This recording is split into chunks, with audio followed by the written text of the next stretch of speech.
So here I am, about 23 and a half hours till I travel without a visa in the Vietnam.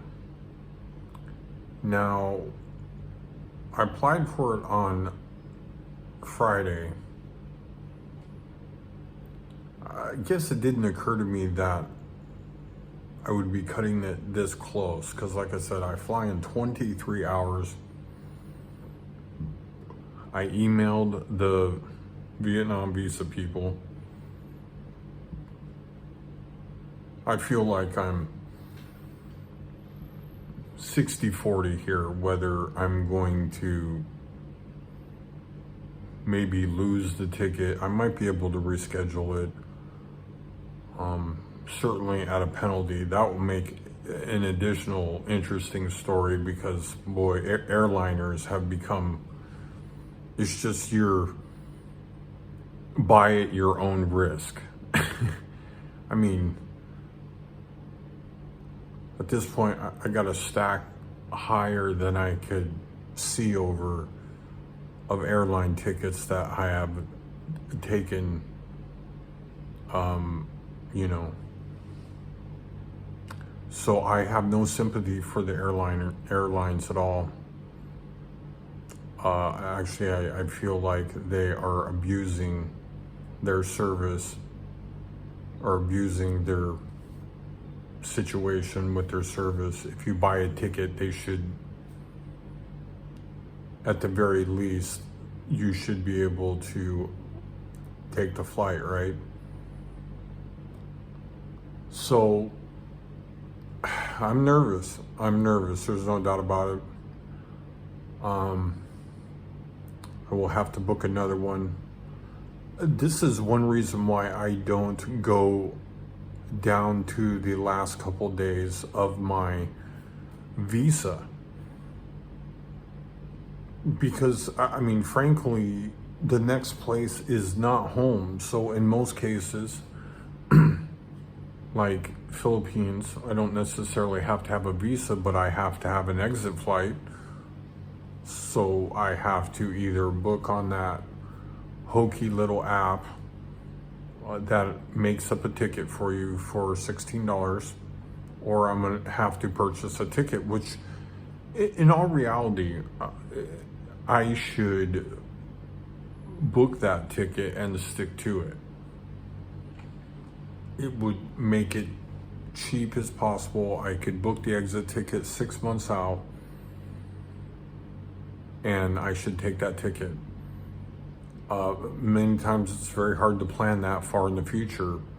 Many of even the plans that I make on places to stay are often where, like, I'm between two places and you don't know when the bus is gonna arrive. You don't know, like even the flight, you know, over here to Thailand was several hours late. And we sat on the taxiway or wherever, and the flight was several hours late. If we didn't make arrangements for that, that's a real problem. There are many, I wouldn't say guest houses, but places that I can't book many times coming into Bangkok because they're not 24-hour front desk. So that being said, this is cutting it close. I have about a week left on my visa. It'd be a shame. Probably the worst time out would be they're late on approval for my visa. And then maybe, hopefully, Agata, which they, of all the services I've used, they have, I felt, have done the most for me. So maybe they will rebook the flight. But then, you know, I asked myself the question, how long do I wait? How long do I wait?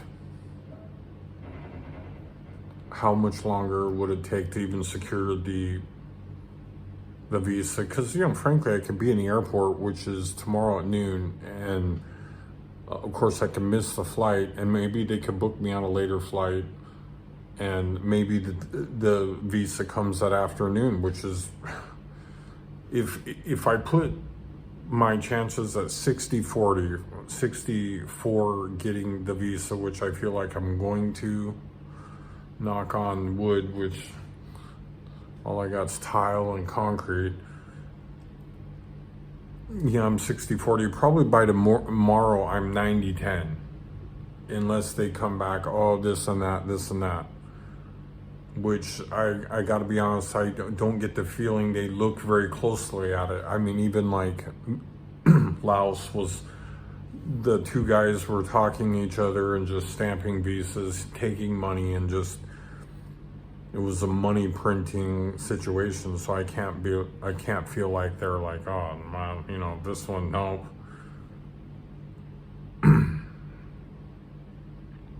It'd be a shame though to have to do all the extra legwork, maybe even stay an additional night in Bangkok. I probably will sleep at the airport if it comes down to something like that situation. Oh, that's annoying. Just thinking about it's annoying.